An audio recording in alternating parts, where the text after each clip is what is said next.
Olá, caros alunos, sejam bem-vindos a mais uma aula de filosofia e hoje nós iremos falar sobre Thomas Hobbes.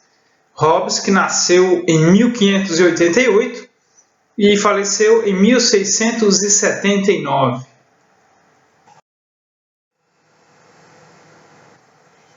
Aqui nós temos uma breve biografia. Hobbes era filósofo, teórico político e matemático inglês. Ele tem como principais obras o Leviatã, do Cidadão e os elementos da lei natural e da política.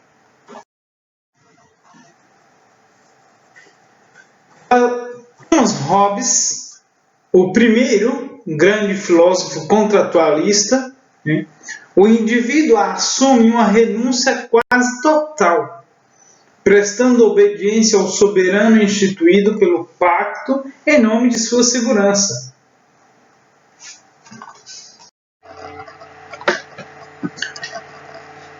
No estado de natureza de Hobbes, o indivíduo abdica da liberdade porque ele vive numa guerra total, uma luta generalizada, que dá-se por ser o homem naturalmente lobo do homem.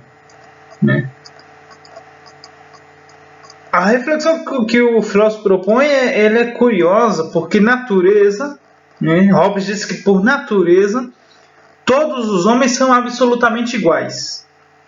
Nada existe que os diferencie e, portanto, um jamais poderá ter poderes sobre os outros. Dessa igualdade total advém a desconfiança e dela a guerra. A guerra, esse estado de natureza, essa guerra total, essa luta generalizada, ela decorre do fato de que o indivíduo precisa atacar o outro, seja para vencê-lo, seja para evitar de antemão que seja atacado por ele. Nessa guerra absurda, nessa guerra total, não há possibilidade, segundo Hobbes, de estabelecer justiça. Porque se não há lei, se não há Estado, não há como saber o que é justo e o que é injusto. Porque nesse momento, sem o Estado, as paixões humanas predominam. Paixões aqui não no sentido de amor, mas paixões no sentido de euforia, de instinto. E aí, como não há justo e injusto nesse momento, não há como saber, não há como saber quem sai vencedor ou não, determinar um vencedor ou não. E aí é no capítulo 17 do Leviatã que Hobbes define a constituição do Estado através de um pacto. Aqui o pacto nós vamos traduzi-lo por contrato. Vamos tirar essa palavra pacto e vamos colocar contrato entre os indivíduos, no qual eles consentem em abdicar de suas vontades e liberdades individuais em nome de um único, que garantirá a paz através da lei e a segurança de todos os súditos. Agora, por que o contrato ao invés de pacto? Porque, veja, num pacto de Rousseau, os indivíduos consentem livremente. Os indivíduos formam associações. Eles se associam para atribuir poder ao Estado. Já no contrato de Hobbes, os indivíduos renunciam às suas liberdades em troca de um único. Num pacto de Rousseau, não.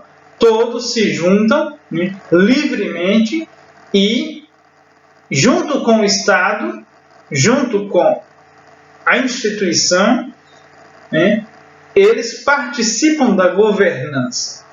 No estado de Hobbes, não. Uma única pessoa um único indivíduo, que é o Estado, vai governar. E ninguém pode mais interferir uma vez atribuído esses poderes ao Estado. Lembre-se, no Pacto Social de Rousseau, os indivíduos livremente, eles não renunciam às suas liberdades. No Pacto Social de Rousseau, os indivíduos não renunciam. Os indivíduos se juntam e, em conjunto, governam. O representante, o governante, está ali como funcionário. Então, ele deve fazer o que a vontade geral permite, ordena. No contrato social de Hobbes, os indivíduos não querem saber dos seus direitos, das suas liberdades, só quer saber da sua segurança e da segurança da propriedade privada. No contrato social, o indivíduo apenas quer saber da sua segurança pessoal. Não quer saber o que o governante, o que o absoluto vai fazer. Ele está atribuindo. Uma vez entregue as liberdades, a vontade na mão desse soberano, na mão desse único, nunca mais o indivíduo pode comentar alguma coisa. Dizer, olha, eu vou dar uma sugestão. Não. Agora quem manda é o único. No caso, o Estado, que tem poder e mão forte. Hobbes continua dizendo, e ele sempre afirma isso, que o homem não é um animal natural social. O homem não é sociável. Ele diz que a sociedade entre nós, ela é instituída artificialmente e precisa ser artificial e racionalmente mantida. O homem, ele é feroz, segundo Hobbes, e essa ferocidade ela só pode ser controlada pelo Estado, pelas leis, pelo contrato social. E uma vez que é instituído e por ser pela sociedade, pelas leis ser criadas artificialmente, ela precisa ser renovada e garantida a todo momento. Por isso que se cria o quê? As polícias, o exército, o Estado precisa a todo momento, segundo Hobbes, mostrar quem manda. E olha só, lembre, em Hobbes, o indivíduo não pode dar palpite. O indivíduo, uma vez que entregou as suas liberdades, a sua vontade na mão do soberano, na mão do absoluto, nunca mais ele pode interferir. Nunca mais ele pode dizer, olha, eu vou dar uma sugestão, vou participar das decisões. Não existe isso em Hobbes. Então, um breve mapa mental para que vocês guardem um pouquinho da teoria contratualista de Hobbes, que é o primeiro contratualista. Então, ele vem do empirismo inglês, que é os dados pela experiência. O contratualismo de Hobbes, ele é absolutista, então um único governa, e esse único governante ele deve promover a paz e a segurança aos súditos. O contrato social, ele é o Estado e o indivíduo, o Estado proporciona segurança, ordem, e os indivíduos cedem a liberdade, submete-se às leis criadas pelo Estado. O Estado, na figura de Hobbes, é tida pelo Leviatã, que é esse monstro, que é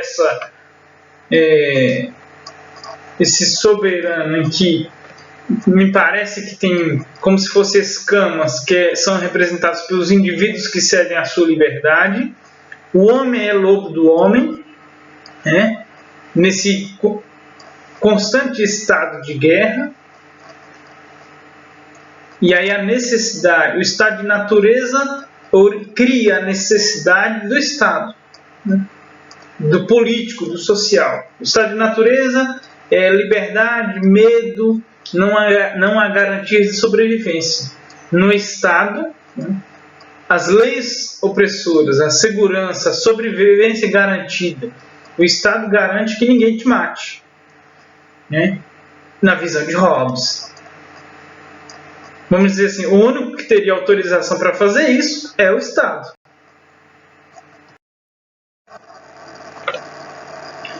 Na sequência do PET desta semana, nós temos um texto de um cara chamado Frederic Bastiat.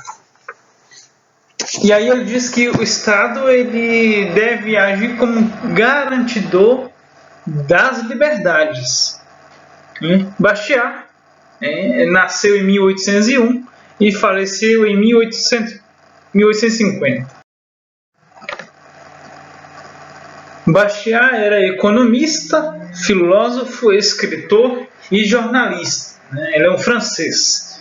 As suas principais obras são A Lei, e O que se vê e o que não se vê. Bastiat, no seu livro A Lei, ele diz o seguinte: todo o objetivo da instituição artificial, a legislação, é proteger a propriedade privada de cada membro da sociedade. E aí é uma citação: não é porque os homens promulgaram leis que personalidade, liberdade e propriedade existem. Pelo contrário, é porque personalidade, liberdade e propriedade já existiam que os homens fazem leis. Para Bastiat, a lei é a organização coletiva do direito do indivíduo à legítima defesa. Somente na medida em que a lei, feita pelo homem, apoia a propriedade privada, dada pela natureza, é justificada e da manutenção da justiça resulta uma ordem social harmoniosa, ou seja, é quando os homens obedecem ao que a natureza, vamos dizer assim, concede, e esses homens fazem leis e criam leis de acordo com o que está na natureza, que ela se torna justa e harmoniosa. Então vejam, para Bastiat, a lei ela é essencial e ela deve atuar como proteção da liberdade e da propriedade privada. Ele diz o seguinte: a lei, como instituição criada pelo homem, também pode ser pervertida por aqueles que a usam para outros fins que não a defesa da liberdade e da propriedade. Ele diz que é preciso ter cuidado para que a lei não seja para defender interesses privados, e nem interesse grupal. Ele diz que é preciso que a lei continue sendo para a proteção dos direitos das liberdades individuais, no sentido de que cada indivíduo tem o direito de ter a sua liberdade e a sua propriedade privada. Ele era um liberal, então, e aí ele diz o seguinte, que é preciso ter cuidado com um protecionismo, e aí ele diz isto é, políticas de interesses especiais estabelecidas sob o manto da lei. Rompe a harmonia natural dos interesses e cria conflitos por privilégios. E aí ele dá o seguinte exemplo: uma tarifa sobre o vinho local beneficia os produtores locais de vinho, às custas dos consumidores locais e dos produtores estrangeiros de vinho. E isso é o que, vamos dizer assim, acontece com o protecionismo dos Estados Unidos atualmente, né, na era Trump. Né, que, por exemplo, Trump ele estabelece medidas econômicas duras sobre alguns países, né, que ele diz que é preciso proteger os produtos nacionais. Só que muitas das vezes, por exemplo, favorece os produtores locais, mas o preço do produto aumenta. E aí, por exemplo, os Estados Unidos, vamos supor, que sempre pregaram essa questão da liberdade, das liberdades individuais, né, de que toda pessoa tem o direito a começar um negócio, e de que prega sempre essa questão do liberalismo, da livre concorrência, da livre iniciativa, né, ele, com esse protecionismo, prejudica comerciantes de outros lugares. Né? E, querendo ou não, como os Estados Unidos são uma potência econômica mundial, com esse protecionismo ele vai corromper, vamos dizer assim, vai abalar a economia mundial. Né? Porque uma vez que outros países não conseguem vender para os Estados Unidos, que compra bastante, o produto encarece e aí a economia vai decaindo, né? Porque o produto não vai circulando. E aí Bastiat diz, né? Quando o saque torna-se um modo de vida para um grupo de homens, eles criam para si próprios, no decorrer do tempo, um sistema jurídico que o autoriza e um código moral que o glorifica. Ou seja, quando grupos individuais usam das leis do Estado para benefício próprio, isso corrompe o sistema, né? Porque, ao invés de proteger a todos, protege apenas alguns. E Bastiat critica muito isso porque ele diz que o Estado deve garantir as liberdades e a propriedade privada de todos os indivíduos, e não apenas de alguns. Bom, gente, então é isso. Espero que tenha ficado um pouco claro, espero que contribua para a resolução das atividades dessa semana, né? Qualquer dúvida, estou à disposição por qualquer meio, né? Podem me procurar para tirar suas dúvidas. Não deixe de procurar seus professores também, né? Não faz mal, não é vergonhoso ter dúvida, né? O que é vergonhoso é continuar com ela, né? E não procurar aprender um pouco mais. Então, bons estudos e até a próxima aula. Um grande abraço.